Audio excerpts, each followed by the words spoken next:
Hello everyone, welcome back to my channel. तो आज की वीडियो में हम समझेंगे यैक डेरिडा की एक थ्योरी डिकंस्ट्रक्शन को। यैक डेरिडा 20th सेंचुरी के एक वेल नोन फिलोसोफर रहे हैं।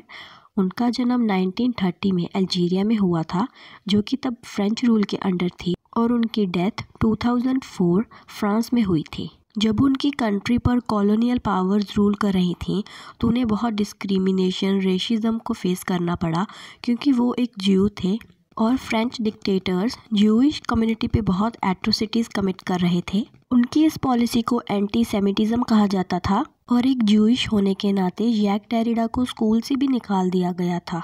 तो डेरिडा चाहते थे कि वेस्टर्न पावर्स ने अपनी रेस को सुपीरियर समझा हुआ है और दूसरी रेसिस को इन्फीरियर, तो इस चीज़ को रिव्यू करने की ज़रूरत है। वो कहते हैं कि हायरार्की में उन्होंने वाइट रेस को तो सुप्रीम पोजीशन दी हुई है और दूसरी रेसिस को लोअर बताया हुआ है। ऐसा क्यों? तो इस चीज़ को हमें एनालाइज करने की ज़रूरत है, डीकंस्ट्रक्ट करने की ज़रूरत है, और फिर हमें पता चलेगा कि उनका ये नोशन या फिर उनका ये कंसेप्ट बेसलेस है, इलॉजिकल है। वेस्टर्न पावर्स ने ये कॉन्सेप्ट खुद डेवलप किया था अपने आप को सुपीरियर बता के हम पे रूल करने के लिए। तो ऐसे ही डेरिडा ने डीकंस्ट्रक्शन की थियोरी को इंट्रोड्यूस किया। तो लिटरेचर के अलावा उनकी इस थियोरी को सोशियोलॉजी, फिलॉसफी, साइको एनालिसिस और एंथ्रोपोलॉजी जैसे फील्ड्स में भी पढ़ा जाता है। अभी हमने जो इसके बारे में पढ़ा, यह इसका फिलॉसफिकल या फिर सोशियोलॉजिकल एस्पेक्ट था। अब हम इसे लिटरेचर के एस्पेक्ट से पढ़ते हैं।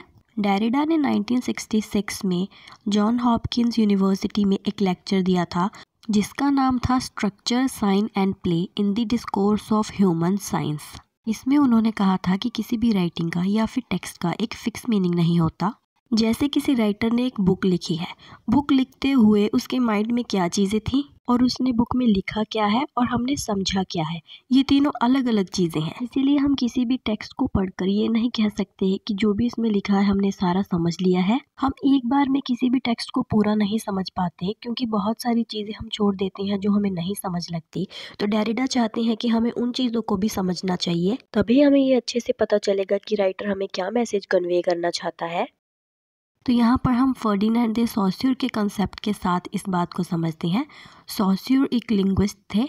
उन्होंने साइन एंड स्ट्रक्चर की थ्योरी दी थी। उन्होंने कहा था कि लैंग्वेज का एक पर्टिकुलर स्ट्रक्चर होता है, मीन्स एक फिक्स मीनिंग होता है। उन्होंने साइन को 2 पार्ट्स में डिवाइड किया था, एक था सिग्निफायर और दूसरा था सिग्निफाइड।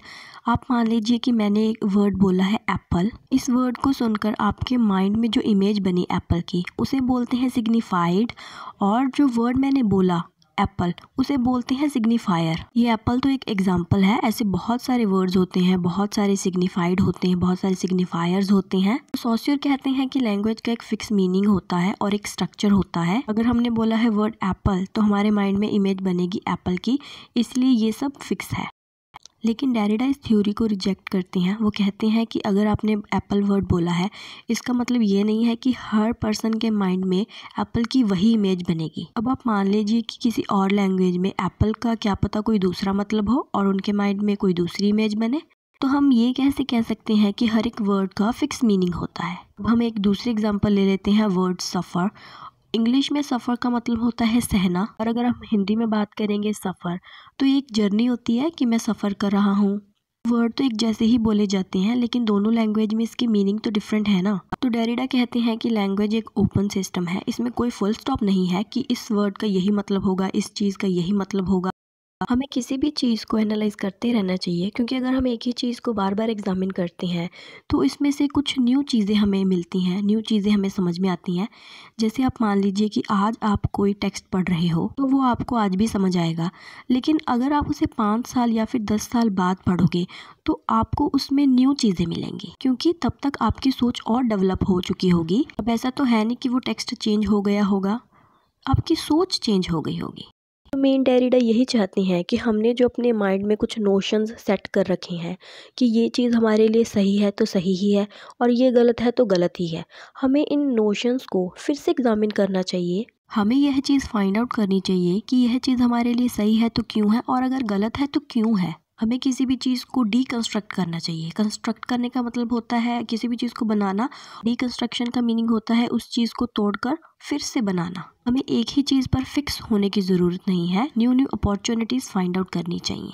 तो फर्डिनेंड डी सोसियर ने कहा था कि लैंग्वेज का एक पर्टिकुलर मीनिंग है, स्ट्रक्चर है, इसीलिए उन्हें स्ट्रक्चरलिस्ट कहा जाता है। और उनकी इस थियोरी को जो रिजेक्ट करके न्यू थ्योरी लेकर आए उन्हें पोस्ट स्ट्रक्चरलिस्ट कहा जाता है। और डेरिडा एक पोस्ट स्ट्रक्चरलिस्ट थे। डेरिडा मार्टिन हाइडेगर से काफ़ी इंस्पायर थे और उनकी ये थियोरी डिकंस्ट्रक्शन भी उनके एक कंसेप्ट डिस्ट्रक्शन से इंस्पायर है।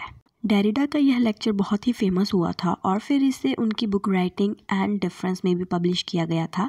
डेरिडा यही कहना चाहते थे कि राइटिंग और स्पीच को मिलाकर भी कई बार हम हर चीज़ को एक्सप्रेस नहीं कर पाते। तो सिर्फ स्पीच और राइटिंग ही कोई अल्टीमेट सोर्स नहीं होता है किसी भी चीज़ को समझाने का। इसके बाद भी बहुत सारी बातें होती हैं, बहुत सारी चीज़ें हमारे माइंड में होती हैं। डेरिडा ने ये बात भी कही थी कि अगर हम किसी भी टेक्स्ट को पढ़ते हैं तो हमें उसके नेग्लेक्टेड कॉर्नर्स को भी पढ़ना चाहिए। कई बार ऐसी चीज़ें होती हैं जिन्हें हम यह सोचकर छोड़ देते हैं कि ये तो सेम ही है, लेकिन वो चीज़ इतनी भी सेम नहीं होती, उसमें भी कुछ डिफरेंस होता है। और अगर हम उसको डीपली एनालाइज करेंगे तो ही हमें वो डिफरेंस दिखेगा। तो हमें किसी भी चीज़ को पढ़कर समझकर छोड़ नहीं देना चाहिए, उसे डीकंस्ट्रक्ट भी करना चाहिए। तो हमें न्यू न्यू थिंग्स पता चलेंगे उसके बारे में। यह सिर्फ लिटरेचर की व्यू पॉइंट से नहीं कह रहे, हमारी लाइफ में और भी बहुत सारी फील्ड्स होती हैं जिसमें हम इस बात को इम्प्लीमेंट कर सकते हैं। जनरली हमारी ये आदत होती है कि हम किसी चीज़ को 1 मिनट में देखकर नोशन डेवलप कर लेते हैं कि ये तो ऐसे ही है। किसी को एक बार देखने से हम जज नहीं कर सकते। बहुत सारी चीज़ें ऐसी होती हैं जिन्हें समझने में ईयर्स निकल जाते हैं, फिर चाहे वो छोटी चीज़ें हों या फिर बड़ी। अब आप साइंस में ही देख लीजिए कि यूनिवर्स में बहुत सारी चीज़ें अभी भी अनसॉल्व्ड हैं जिन पे अभी रिसर्च चल रही है। तो मेन डेरिडा यही कहते हैं कि हमें बहुत जल्दी किसी कंक्लूजन पे नहीं आना चाहिए, पहले उस चीज़ को अच्छे से समझना चाहिए, उसे डीकंस्ट्रक्ट करना चाहिए, फिर किसी रिजल्ट या फिर कंक्लूजन पे आना चाहिए। जब डेरिडा की ये थियोरी पब्लिश हुई तो बहुत सारे वेस्टर्न स्कॉलर्स ने इसे नॉट इफेक्टिव या फिर नॉट फ्रूटफुल बताया और कईयों ने तो इन्हें रिजेक्ट भी किया। फिर धीरे धीरे सबको इसकी इम्पोर्टेंस पता चली और आज यैक डेरिडा को फादर ऑफ डीकंस्ट्रक्शन माना जाता है। तो गाइस, इस थियोरी को समझना थोड़ा मुश्किल होता है क्योंकि ये एक कम्प्लेक्स थियोरी है, लेकिन इस वीडियो में मैंने बहुत ही सिंपल वे में आपको इसके बारे में समझाया है। मैं उम्मीद करती हूँ कि आप लोगों को ये समझ में आई होगी। आप मुझे ज़रूर बता देना अगर इसमें कोई कमी होगी तो अब हम मिलते हैं हमारी नेक्स्ट वीडियो में। तब तक के लिए take care guys, bye bye.